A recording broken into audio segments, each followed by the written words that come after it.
This episode, we dive headfirst into the swagger, the satire, and the sing-along choruses that defined a generation.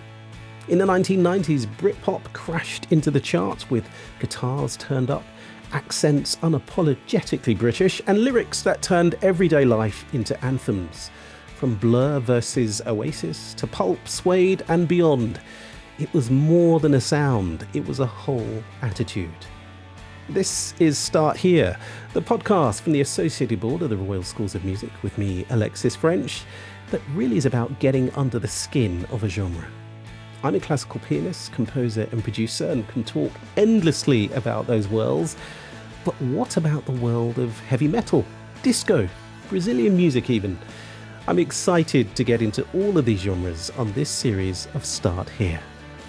In this episode, we explore how Britpop exploded out of the UK, why those songs still fill indie discos and festivals today, and what the movement got gloriously right and spectacularly wrong. So turn it up, grab a metaphorical plastic pint, and join us as we rewind to the era of Parkers, Park Life, and pure Britpop bravado. My guest is music journalist extraordinaire and friend of the show, Jude Rogers. Hello, Jude. How are you? I'm very well, thanks, Alexis. How are you? I'm great. Great to be in your company, as ever, Jude. Can you give us, going to start straight away here, can you give us your best elevator pitch for Britpop? It showcases a fascinating time in British social and pop culture history through massive tunes. That was the best one I could think of. Wow, like it. I like it. The massive tunes as well. You've kind of teed it up there to an extraordinary degree. And I'm thinking, when you say massive tunes, I'm thinking anthemic, kind of overblown, bombastic sometimes even. And we'll get into that because, you know, I understand it's a sort of multi-layered, multi-tiered kind of sonority with Britpop. It isn't just one thing or one sound, but we'll get into that a little bit later on. What drew you to Britpop? And should I describe it as a genre of music, Jude, or is that a thorny issue? It's a very thorny issue. Why was I drawn to it? Because I was a teenager in the 1990s. I was studying music. I was doing all my grades in violin, playing piano, in orchestras, in bands.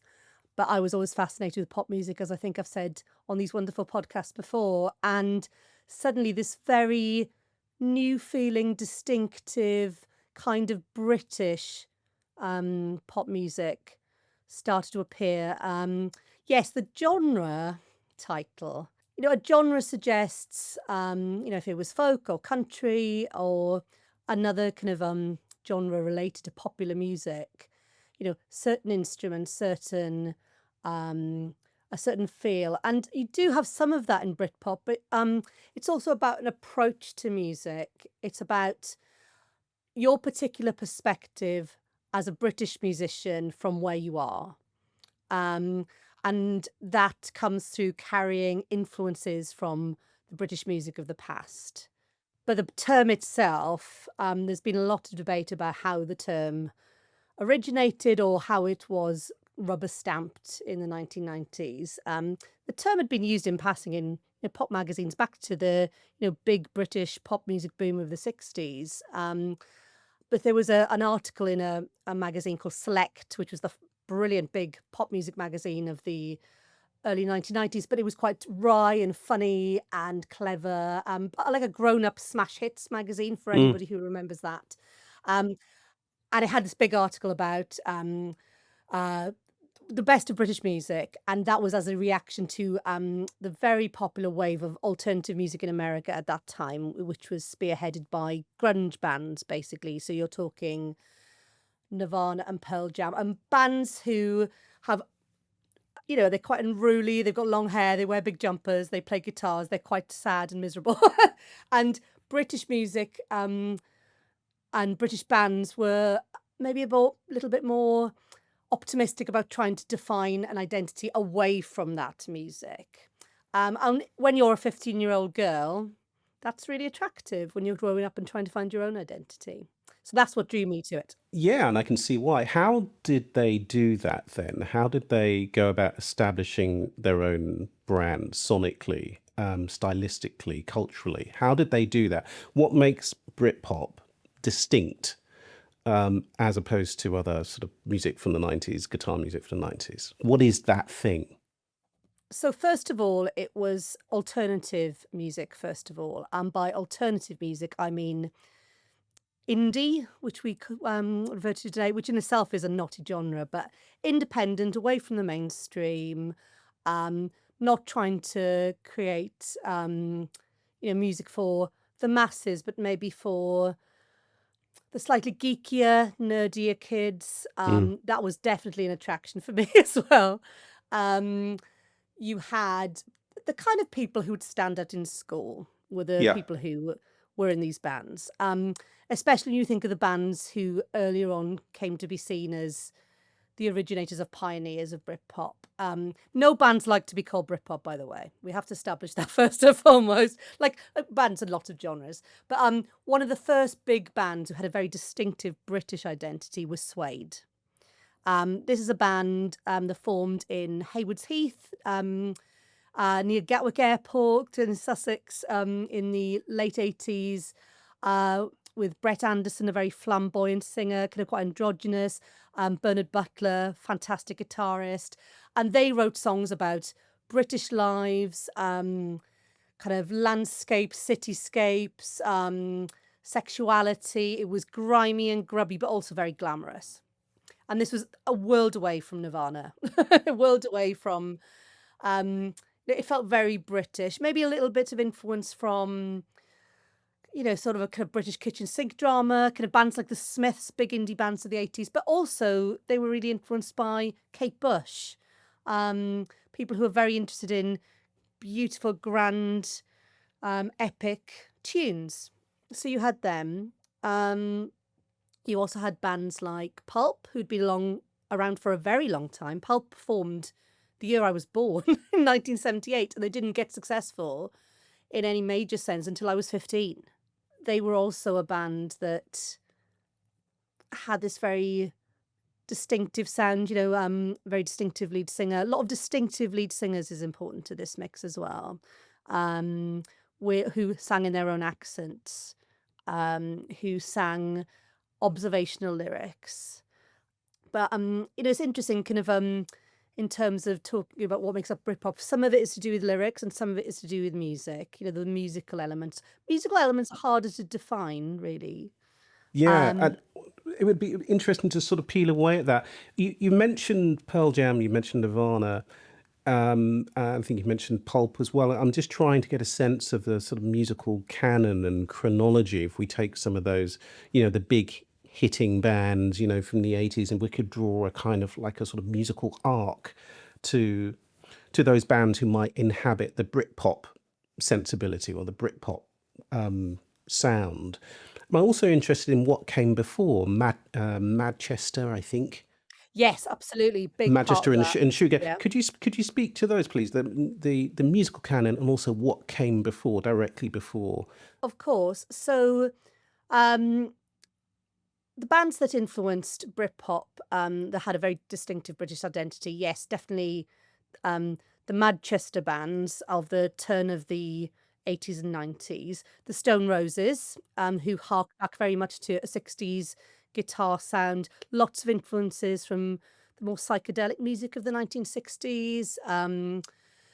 You had bands like the Happy Mondays, probably not as much of an influence, but they were sort of anarchic and rebellious and had that spirit in their music that definitely influenced. I know they influenced Suede, although sonically they sound very different. And edges of that in Blur.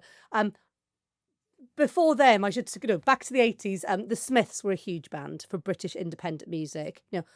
Very distinctive frontman, very distinctive style of singing. Morrissey singing, very distinctive musical intervals. Johnny Marr's very jangly guitar, which was very influenced by 60s folk music, but also disco and this massive blend. They sounded very unique, but their British lyrics and very British sound in some respects kind of influenced. They were from Manchester as well, so they cast a shadow over Manchester. Manchester was more linked to the rave culture that had emerged in the late 80s. And so you had more guitar-based music that was sort of infected or inspired by, dance music. And by dance music, I mean stuff related to techno, house, going to clubs, raving until 6 in the morning, and how this sort of intertwined with guitar music. So you had that.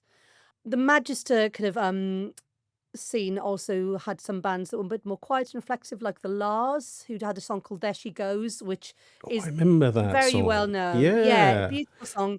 Used on syncs on as in SYNCS on film and adverts still to this day, huge When song. was that then? When Um when were we talking about There She Goes? oh, There She Goes would be 1990, I think. 1990, goodness me. I feel like I'm there now hearing that song for the first time. It's so, so catchy. And there's Oh, a beautiful. thing I think about, you mentioned androgynous lead singers and strange intervals. There was that sense of leaning into strange modalities, particularly with the Smiths, Mm. that kind of folky feel, almost as if it was an arc from Vaughan Williams to the Smiths, exploring Britishness of music, particularly the Englishness of music, and taking that epicenter away, particularly from London. Mm. And I think when Britpop is spoken about, often the actual musical quality is not spoken about often enough for me. That's true. I'm keen to understand the kind of core musical components of what you would consider to be a band that embodied that time and place, that period, if we're not calling it a genre. In so many styles of music and so many genres, if I ask the question, well, look, what is that like musically? What does it mean? It's impossible to answer that question because it's comprised of so many constituent parts. Not all of them are musical. And of course, you've also talked about these sort of subcultures or subgenres in the music as well, Madchester, shoegazing. But is there a core component? Is there a central tenet to Britpop in terms of what you would expect to hear? Where are bands within that orbit, and when are they outside of it, so to speak? So, I have, really worked trying to distill this. And for every element, there's somebody who will sit up just beside it, which is interesting. But I think it's a case of there are different elements, and not everybody has them all, No. but they'll have most of them. So I mentioned the guitar already. I think the guitar is a big part of it. And I think the excitement of guitar pop and British guitar pop coming back was a big thing for the largely male, dominated music press. But yeah, this kind of prominence of the guitar, whether that be a kind of over-processed jangle, as I've been talking about, or a kind of chuggy or scratchy kind of dominant guitar. Oasis's guitars are very, the phrase I always think of is meat and potatoes. It's very like, a lot of the time it's there's that going on, and Blur, another, huge Britpop era band. Um, Graham Coxon, actually, their guitarist, massive folk person, has played since with Shirley Collins and lots of the folk veterans. He had loved his folk, but he also loved the scratchy, discordant stuff. He is where we get into the more avant-garde music concrete side of things, actually. But Ah, anyway, the guitar, definitely. Um, uh, you had a lot of good bass lines, almost influenced by disco, which I think is interesting. So very mobile, prominent bass lines. Uh, Particular song that strikes me with that is "Girls and Boys" by Blur, yeah, great track. which has this doo doo diddle doo diddle doo diddle diddle diddle, really these dancing bass lines. Or and I think a lot of the influence in bass lines in Britpop probably comes from the British band New Order, who were previously Joy Division. Um, but they had a very distinctive bassist, and Peter Hook. He's not a member of the band anymore, but the bass was almost like a lead instrument. Um, and that had an effect. New Order, an interesting band because they started in a kind of punky world, and as Joy Division played with atmospherics and interesting things, but then became very much an electronic based band. Um, I know this is not I was thinking accents are such a massive thing, and I was thinking that's not musical, but it is musical Yeah. actually. Um, the way a singer's accent and the tonality of their language is an instrument in itself. I think it's really important. When if anybody mentions the band Pulp Mm. from Sheffield, Jarvis Cocker, the first thing you'll think about is his personality. I kind of like, he's like the Alan Bennett of indie, oh, Alan Bennett of pop music. He's got this connection with British writers, and these days I think he's getting more and more like Eric Morecambe in his stage performance. But his voice, which he does this kind of speaking, singing with his accent, which I'm going to get the pronunciation wrong. Is it like Sprechgesang? Is that how you pronounce it? Which is kind of almost like from opera and recitatives. This kind of half spoken, half sung style of singing, which Brett Anderson of Suede also does. You have this link, which I think is really interesting. But he plays with the musicality of his voice in kind of creates sort of staccato elements and all these different things. I think it's really interesting. You get that a little bit, not as much with Damon Albarn of Blur, but he's kind of singing in like an over amplified sort of Cockney accent, which is not exactly how he sings. He sings a lot in character though, so you have that. And you also have I haven't mentioned Oasis yet in any detail, but kind of because it's not Liam's accent that he's singing with, but he's got this. He's singing it. It does have an element of his northernness, but it is also trying to reference the kind of style of John Lydon from the Sex Pistols, who extends his notes. Maybe this scratchiness. It's really interesting because for me, I mean, what you described, and correct me if I've misunderstood, but it becomes then an instrument in itself. The delivery, Definitely. the accent, the intonation, the inflections, but it's also then a kind of homophily in terms of birds of a feather flock together type thing. It's almost like a call out to their tribe. The kind of and again, forgive me, but when Liam sings, there is perhaps some would say a degree of affectation, but it's very deliberate in the way that it's trying to attract a certain type of person to that music, and it's making a political statement, a social statement, and how important is that, if indeed you think that's correct? How important is that in terms of forming those tribes and those tribal affiliations? Yeah.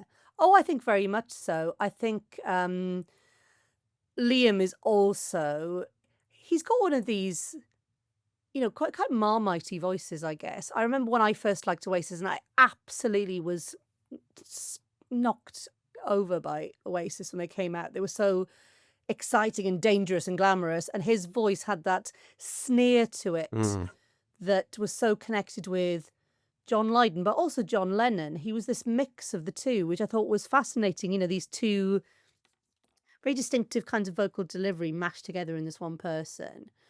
And clearly it's the way he sings, but he plays upon it. And yeah, definitely he's kind of trying to show people these influences and therefore get certain people to nod approvingly at those and join that world. Definitely. Damon Albarn does it in a slightly different way. And I notice I'm mentioning all male bands here. I should definitely mention a really important early Britpop band, which is Elastica.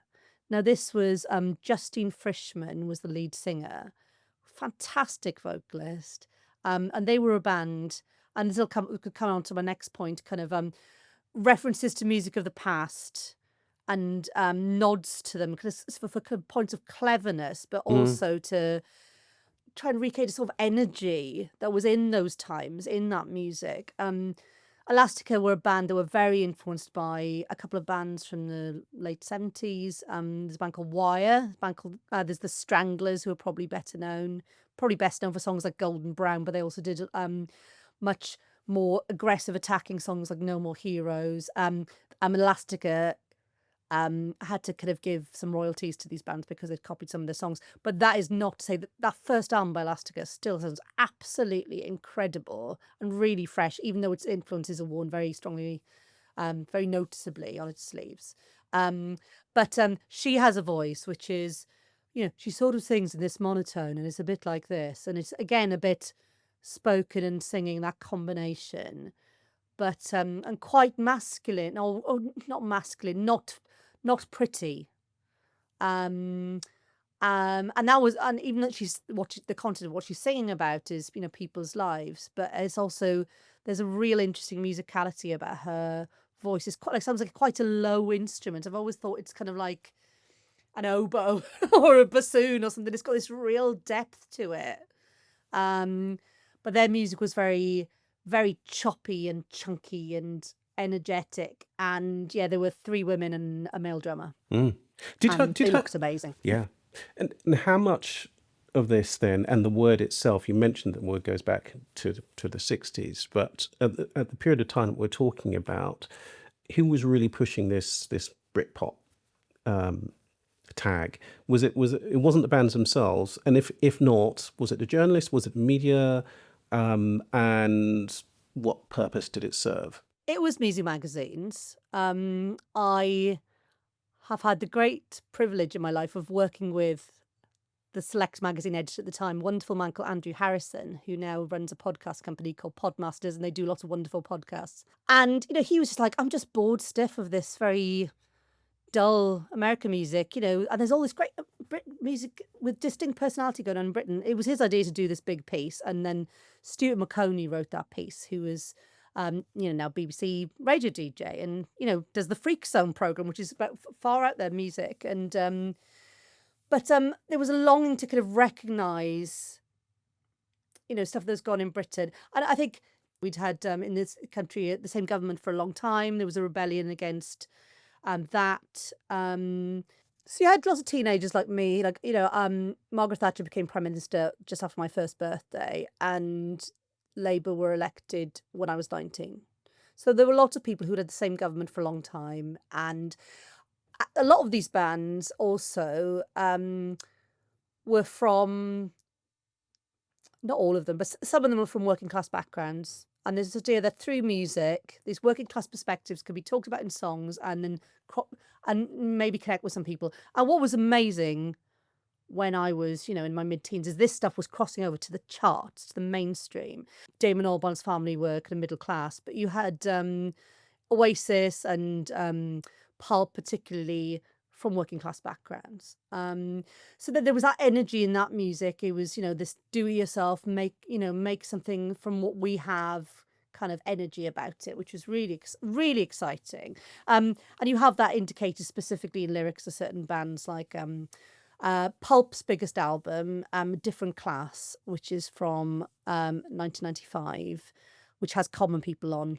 Common People is the song everybody associates with Pulp, and it is about somebody upper class wanting to be like these cool working class people. And then in the last verse there's this raging invective from the narrator about how you will never understand what it lives to live your life with no meaning or control. And I could go on because I know all the lyrics. But also they had a song starts in that album called Misshapes, and it's like, we're making a move, we're doing it now, we're coming out off the sidelines. But kind of it's about kind of how but we have minds and we have thoughts and we have ideas and we're better than you. And it's also fighting against school bullies and people who want to put the clever kids down who might not be from privileged backgrounds but have the energy and the excitement to do new things. The 1990s was an incredibly exciting time culturally in general, I think. And it was this time that creating a new kind of British identity felt necessary by young people. And whatever people's politics are listening to this podcast, if there's been a government in power for a long time, people will want change, and the young people of that time wanted change, and that was fueled through these bands. So Britpop was to answer your question, Britpop was music magazines, but also a massive thing that changed music in the 1990s, which sounds quite technical, but it was so important. There was a change of a controller at Radio 1. Matthew Bannister became the controller at Radio 1. He got rid of a lot of DJs who'd been there for a long time and brought in a new generation of DJs. I have cassettes in this room I'm sitting in now, which I could probably dig out, of tape. I'd tape all this stuff off the radio and these new bands. I shouldn't say that. Home taping is killing music. Terrible. There's still a lot of interesting stuff going on in the States, but then all these other bands are starting to come through, like Denim and the Auteurs, who are bands who would never want to be associated with the Britpop tag, but are distinctive. And it's about that they're singing in their own voices. And it's not necessarily they're singing about themselves. They're just singing about their lives. And it's interesting thinking about that, out loud now. It's a little bit when the Pet Shop Boys came along in the 1980s, so a different band, and they're not Britpop, they're more electronic, but they felt distinctive and British and were taking their influences in different ways. So you have all this going on. So Britpop was sort of, it was music magazines, and it became a thing through Radio 1 playing this stuff and starting to cross over to the record buying public. Obviously later it got codified and became this brand, and like all great things like that, it doesn't last very long. That tag actually has some meaning. Yeah, indeed. One thing, as you're speaking there, and as I recall it, at that time, particularly thinking about the battles, the Oasis Blur battle. To me, it felt like a battle of the classes in many ways. And you mentioned Damien from middle class, but above all, it seemed that people speaking in their natural dialects seemed like an assertion of British identity, and just basically reaffirming a pride in place and country, which I guess is quite pertinent these days, as going on as we witness what's going on politically around the country. But I'm interested at that sort of pivotal point. You mentioned Matthew Bannister and Radio 1 and Top of the Pops, that point at which it really just everything changed, and that turning point where Britpop became a national obsession. What did that feel like on the ground for people, for diehard fans who really loved it, loved it in its pure form? What did it feel like when everyone was in on it? It felt very weird. It's funny because when you're young, or when I was young anyway, time feels so long. And I felt like the distance between me becoming a regular buyer of the music magazines, and they fueled these obsessions that young people had. I remember first reading about Oasis in early 1994 and seeing these images and hearing these songs, and then it's the summer of 1995. You have the Britpop battle for #1, which is Blur's Country House versus Oasis's Roll With It, which is one of the first singles off their new album. Yeah, no spoilers here, Jude, for anyone who didn't. No spoilers. What is it? 31 years on. Oh my 31 God. years. Oh, that's so depressing. It's 31 years on.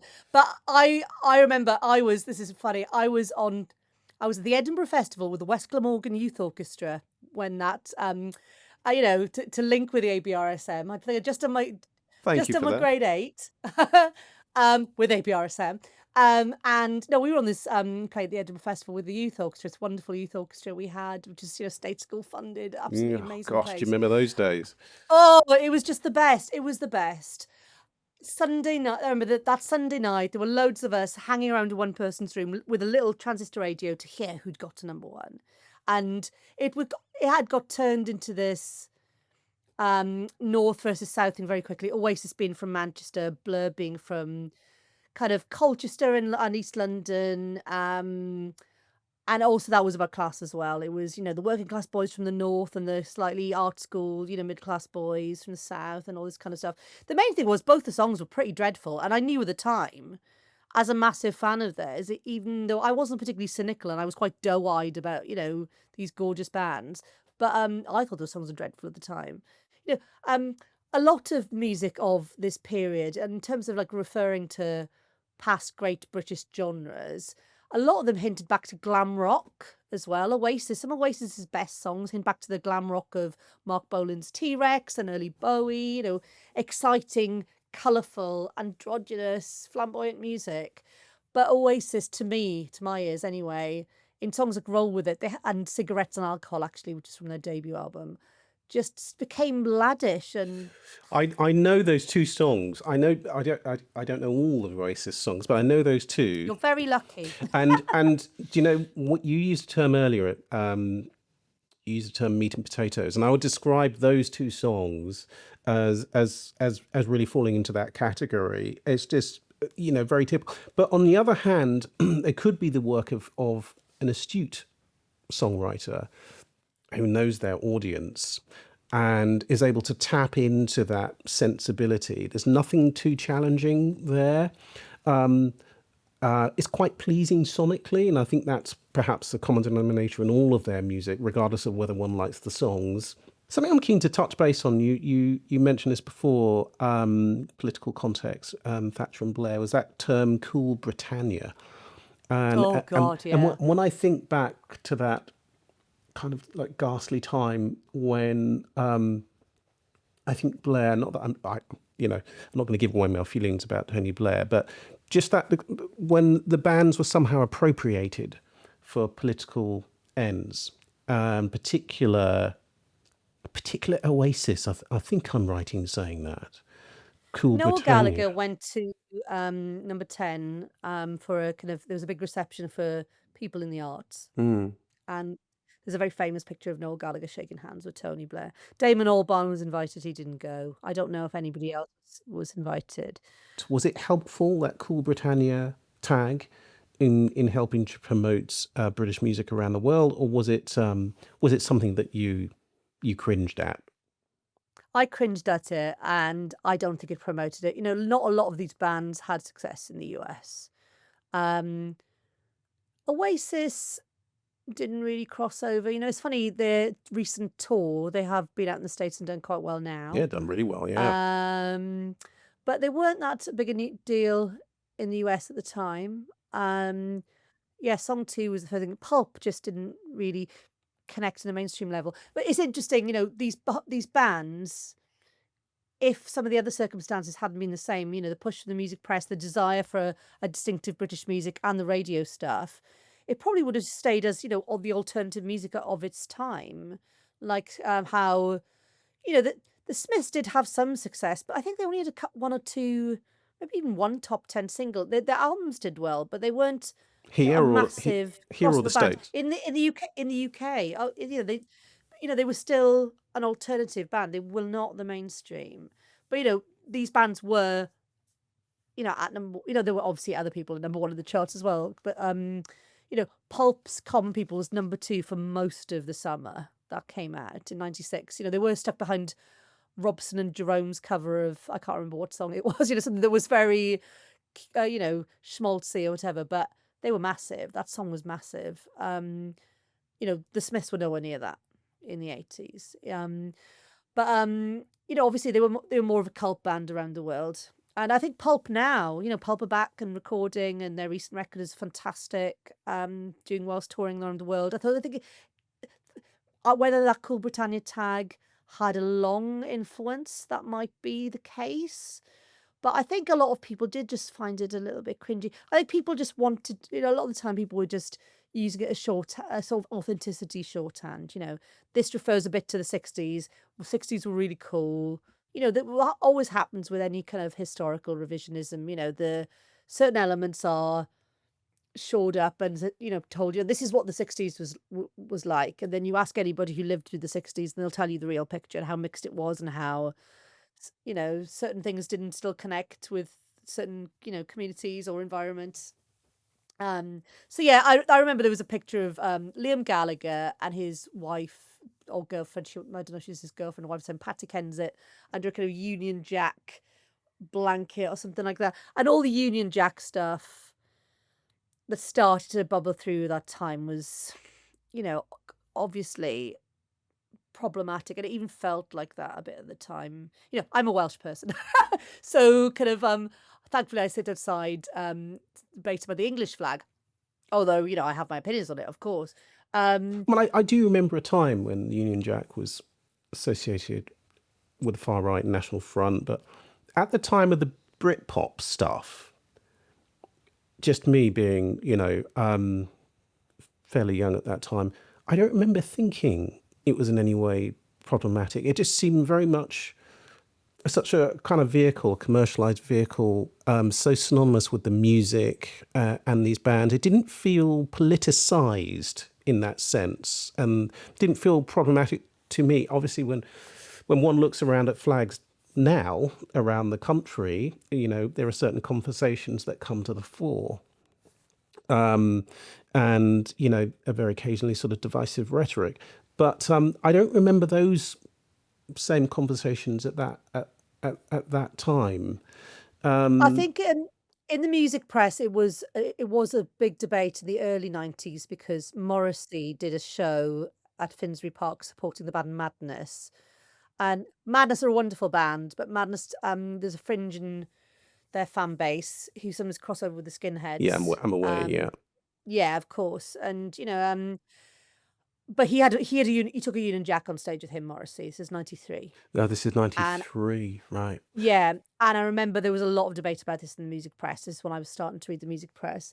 And I remember the wonderful Tajinder Singh of Corner Shop kind of really rallying against this, saying, is anybody else absolutely terrified about this and what this About the flag. means? Was he expressing his views at the time? And one has to be careful because I know that Morrissey Of would course. push against any accusation, but obviously Yes. he's known for his views, shall we say? Yeah, and I think it's Was more kind of like thinking about what this flag might mean. Yeah, And I know that Tajinder was talking about some songs of Morrissey's, which he interpreted as, kind of as being racist. mm, And there were he said, is anybody else worried about these things and putting these things together? yeah, So he said those things. And it was debated for a while, but that wasn't a mainstream debate. When the Union Jack was used on the cover of Select magazine for this issue that was about the British, it was very tongue in cheek. It was like, here's the bands who are, we're fighting the battle for Britain against the Americans. It was very much a sort of Dad's Army yes, kind of vibe. yeah, yeah, And the first picture in that spread was the same. So it had that tongue in cheek sort of irony that also crackled through a lot of Britpop. yeah. We've covered so much ground. Two things I'm really keen to ask you, or one thing particularly, actually. Where do you think, if indeed you do, where do you think Britpop went wrong? Whether that's musically, politically, ideologically, and where do you think? And perhaps it sort of hinges on what we're discussing now. But where do you think it went wrong, if it did? I think that certain bands kind of sort of went wrong within Britpop. I think Blur went a bit wrong. The Great Escape was an album that was full of songs about caricatures of people. It wasn't about real people. You had that in other Britpop bands. You had a lot of people who were signed to deals who did similar songs like that. Menswear, Sleeper. Sleeper were a really big band with, female-fronted Britpop band. And they started out really interesting, but then it was all, songs about some bloke who works in a hairdresser's and, but it felt very, those things have to be done really well or be kind of like, it's like reading a good short story. You can't just talk about a working class bloke's life, why, what's the intrigue, what's the interest? Um, you know, so you have those elements of it just got seen as part of Britpop and they became caricatures and they actually became patronizing and became embarrassing. And if anything, did, the whole class debate on Britpop a horrible disservice. There were some bands like Menswear who I thought, they were fun, but they were just not as good as the others, with apologies to them. I'm sure they're all lovely. And I know Matt Everett from Menswear, who's a brilliant Six Music presenter. Yeah, They were my bag. Sorry, Menswear. But there were some that just weren't as good. They weren't as distinctive. They were just, it felt like there weak were a lot of bands, imitations to you. weak imitations, Mm. exactly. Like Pulp, you look, Pulp said once that we're like ABBA meets The Fall, which I thought was amazing. They were like a combination of all these things you wouldn't imagine being together. It's like Alan Bennett and Scott Walker. His is most weird. All these weird combinations. But also you had some bands from those Britpop roots who went right as well. I find it really fascinating now that Suede, who actually after their first album they ran away from these earlier days of Britpop and made Dogman Star, which is this really overblown, epic, orchestral, mad record. Their later 90s records weren't as good, but they're still touring now and making great albums. I saw them live recently and they're brilliant live. They're full of energy. And Pulp, again, they made This Is Hardcore after that, which is an album about, it is about becoming famous and things going horribly wrong, but it is epic and strange. It played with strange. And Blur actually picked it up again in the late 90s with my favourite Blur album is their album 13, which I think is from 1999, which has, you know, Damon Albarn at this point, who'd been going out with Elastica's Justine Frischmann, which is another, there's all these sort of relationships that were part of the tabloid excitement behind Britpop. They had broken up. There was also sort of heartbreak. He'd been not well. He'd been, kind of a drug addict for a while. And there's all these songs that are sort of disintegrated and interesting and very beautiful. If you want something fragile and beautiful, listen to 13 by Blur. Listen to some of the moments, some moments on Pulp's This Is Hardcore, but the idea of Britpop as, hey guys, optimism and, British people kind of, making it for themselves, like anything, it got overtaken by arrogance Yeah. and marketing. And just thinking about the legacy of Britpop and Britpop musicians, it is interesting to see so many of these bands coming back. Obviously, we've spoken about Oasis return and their recent tour, which was hugely successful, and the way many of these bands have endured. But in terms of today's musical scene, what's its legacy, Britpop's legacy? I think a lot of people who enjoyed it at the time think of it very fondly. I think songs that bring people together is one of the big legacies. Something like Common People. Pulp played Glastonbury last year. They were a secret band on the Saturday afternoon, and they played Common People. And on TV, I was there in 1995 when they headlined at Glastonbury. I was 17. And that is one of my big recommendations, actually. If you want to have a distilled sense of how amazing that time was, find Pulp at Glastonbury on YouTube. It's there. It's amazing. I was there. It was very exciting because they'd been going at it for 17 years and suddenly the Stone Roses dropped out because one of the members got injured in a motorbike accident or something, broken his collarbone, and Pulp were put on the top spot. And it was like the underdog getting there. That was what Britpop meant to me. And that's a legacy. Yeah, that's amazing. Certain bands getting to the mainstream. It wasn't nationalistic pride, but a sense of confidence in one's own unique personality, one's being able to sing in your own accent, sing your own stories. That's a legacy I look to now and just think that was very exciting. And when other bands have come up in years since, when the Arctic Monkeys came around 10 years after that, it was just like, you could see that Britpop had a legacy with them. They were, they sounded distinctive because they were singing about people they knew and where they were from. And that has continued. We do have a lot of music that's very homogenized, and maybe that's because of the way music is produced and processed these days, but you still have so many artists with distinct British personalities and from wider afield, and I'm sure Britpop had an effect on that. Yeah, I think it's so important. And also it comes down, for me anyway, when I think about it, comes down to authenticity as a way of saying to artists, you don't have to synthesize with the States in terms of accent and delivery and style. You can be successful by retaining your own sense of self and uniqueness, and I think that's really, really important. Where should we be looking now? So for listeners who've heard you speak about Britpop and that world and that time, and if they want to hear more, where should they start their journey, Jude, in your opinion? So they want to start from, right at the very beginning. What would you recommend for them to listen to? Perhaps 2 or 3 bands or artists? Well, I'd say in terms of albums, listen to Suede's debut album, which is called Suede, and Elastica's debut album, which is called Elastica. That's I think easy that's enough. really interesting as well. Yeah. But it's like, this is who we are, this is what we're doing. A band I haven't mentioned that I just drop in as a little treat at the end is a band called Saint Etienne, who their first album, Foxpace Alpha, they are kind of from the fringes between rave culture and indie, but they were the idea of Britishness and British films and British references. They're a lovely ones. So Foxpace Alpha. I know I've mentioned them. They're great. Go and listen to them. Pulp Glastonbury 1995. Find that online somewhere.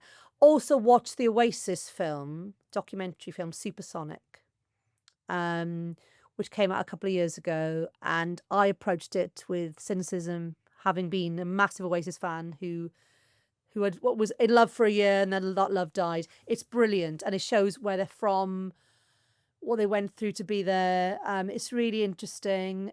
Jude Rogers, it's been an absolute pleasure as ever. It's such a blast to speak to you. We've been around the world and back, and we must do this again sometime very soon. Thank you so much. You're welcome. Thank you for listening to Start Here, which is brought to you by the Associated Board of the Royal Schools of Music. And if you liked today's episode, why not go back and check out the other 2 series of Start Here? And if you enjoyed Jude on Britpop, you must listen to her talking about folk from Series 2 last season. Follow ABRSM on TikTok and Instagram and tell us what genre of music you want to be unpacked next.